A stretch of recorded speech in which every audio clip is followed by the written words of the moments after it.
బ్రహ్మపుత్రుని చరిత్ర, త్రిలోక సంచారి చరిత్ర, భూలోకాల సంచారి చరిత్ర,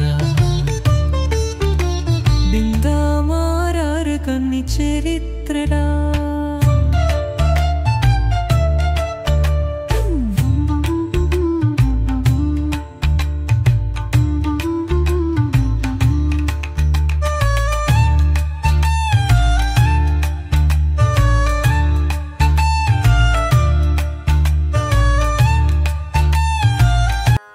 ఓం శ్రీ గణేశాయ నమః. శ్రీమాత్రే నమః. శివాయ గురవే నమః. శ్రీకృష్ణ పరబ్రహ్మణే నమః. శ్రీరామాయ నమః. శ్రీ గురుభ్యో నమః. నారాయణం నమస్కృత్య నరం చైవ నరోత్తమం దేవీం సరస్వతీం వ్యాసం తతో జయముదీరయేత్. మోహనవాణి ఛానల్ ద్వారా మన మహర్షుల యొక్క చరిత్రలు అనేటువంటి దాంట్లో భాగంగా నారద మహర్షి యొక్క చరిత్రని భక్తి శ్రద్ధలతోటి ఆసక్తిగా వింటూ ఉన్నటువంటి భక్తామ తల్లులకు తండ్రులకు ముందుగా నా యొక్క సాధువాదాలు. నిన్న మనం 10వ భాగంలో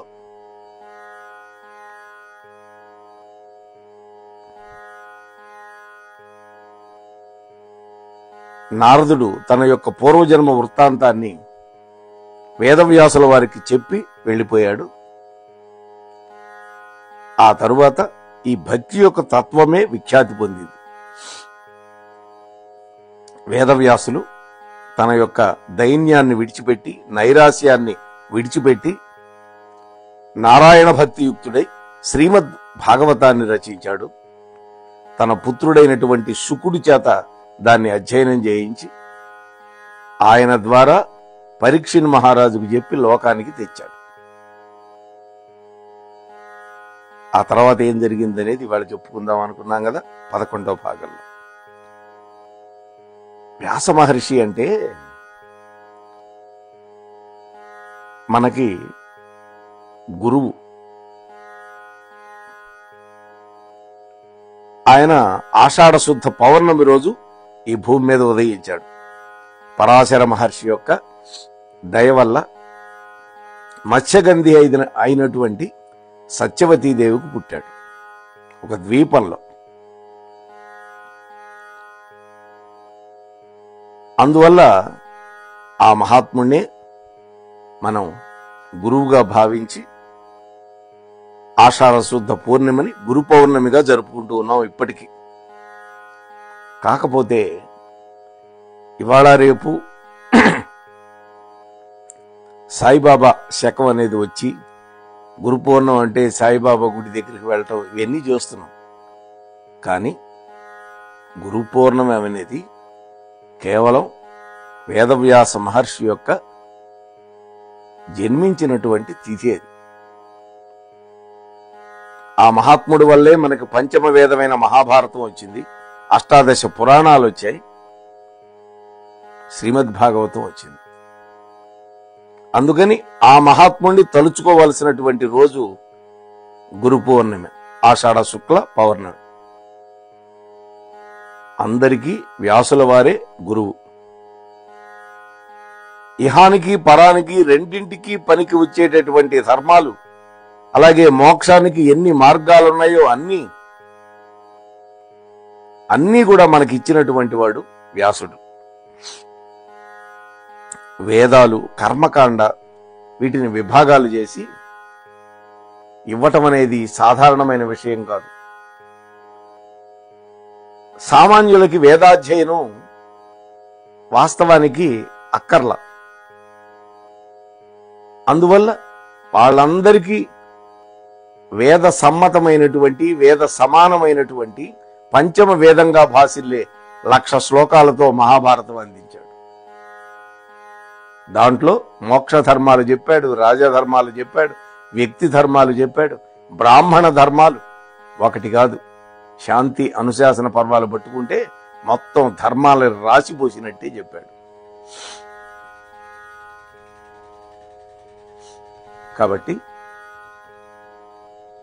మోక్ష విధానాన్ని కూడా మనకి చెప్పాడు. కాబట్టి వ్యాసుడు కంటే మనకి మరొక గురువు లేడు.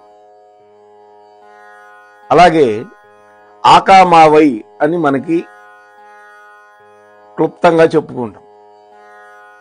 ఆకామావై అంటే ఆ అంటే ఆషాఢం, కా అంటే కార్తీకం, మా అంటే మాఘం, వై అంటే వైశాఖం. ఈ 4 మాసాలలో వచ్చే పౌర్ణములన్నీ కూడా పవిత్రమైనవి. అందుకనే ఈ 4 పౌర్ణముల్లో సముద్ర స్నానం చేస్తారు ఇప్పటికీ. ఒకవేళ కార్తీక మాస పౌర్ణమిలో సముద్ర స్నానం చేయటానికి ఏదైనా ఆటంకం వచ్చి ఆగిపోతే మిగతా ఉన్నాయి ఆ మావై. ఈ 4 మాసాలలో పౌర్ణములు అందుకని ప్రత్యేకం, పవిత్రం. అలాగే చాతుర్మాస్య వ్రతాలు కూడా చేసుకుంటారు. ఈ చాతుర్మాస్య వ్రతాలు బ్రాహ్మణులకి సన్యాసులకి మాత్రమే కాదు, అందరికీ పవిత్రమైనవి. నేల మీద పడక, మితాహారం, ధ్యానం, సాత్వికమైనటువంటి మనోభావాలతో కూడినటువంటి నియమబద్ధమైనటువంటి జీవనం, ఇవన్నీ కూడా చాతుర్మాస్యంలో చేయాలి. అటువంటి జీవనంలో ఈ 4 నెలలు గడపాలి మానవుడు. ఆ తరువాత నారదుడు విష్ణుతత్వాన్ని గురించి వ్యాసుడికి చెప్పాడు. ఏం చెప్తున్నాడు? ఓ వ్యాస, ఈ విశ్వమంతా కూడా విష్ణుమయమేను అన్నాడు. ఎందుకని? విష్ణువు వ్యాపనశీలత్వం కలిగినవాడు. అలాగే ఈ సృష్టి వృద్ధి క్షయం, అలాగే జన్మ మృత్యువు, ఇవన్నీ కూడా ఆ విష్ణు భగవానుడి చేతిలోనే ఉంటాయి. ఆయనే నడిపిస్తూ ఉంటాడు. నాకు కలిగినటువంటి జ్ఞానం విష్ణు భక్తి వల్లే కలిగింది అని కూడా నారదుడు చెప్తూ ఉన్నాడు. కాబట్టి విష్ణు భక్తి ఎవడుకుంటుందో వాడికి జ్ఞానం కూడా అబ్బుతుంది.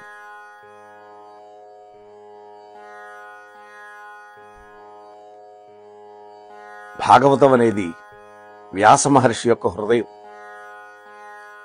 వ్యాసుడి యొక్క తపస్సు, హరిభక్తి, ఆయన ఏ ప్రకారంగా ఈ సృష్టిని అర్థం చేసుకున్నాడో ఆ సృష్టి యొక్క పరమార్థం, చిట్ట చివరికి జీవులకి ఏది క్షేమం అని నిర్ణయం చేశాడో ఆ జీవిత పరమార్థం అంతా ఒక రాశిబోసి భాగవతంలో నిక్షిప్తం చేశాడు.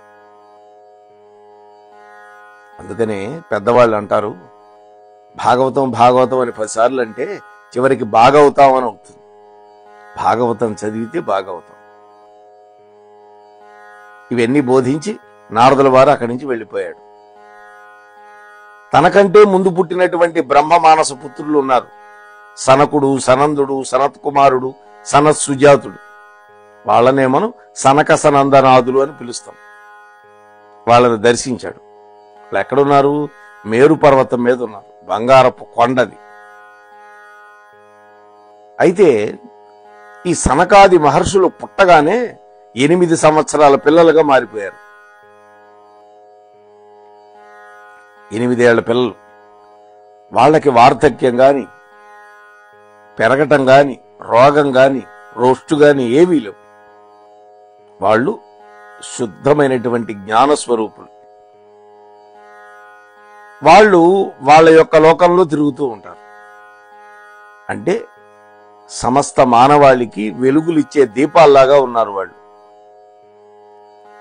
అయితే వాళ్ళు చిన్న పిల్లవాళ్ళుగా కనపడటం వల్ల, అజ్ఞానం వల్ల విష్ణుమూర్తి యొక్క ద్వారపాలకులైనటువంటి జయుడు, విజయుడు అనేవాళ్ళు అవమానపరిచారు. చూడండి, అంటే వయస్సు ఒక్కటే ముఖ్యం కాదు, వాళ్ళల్లో ఉండే తపస్సు, జ్ఞానం చూడాలి. దాన్ని చూడటానికి కొంతమంది వల్ల కాదు. అదే అజ్ఞానం.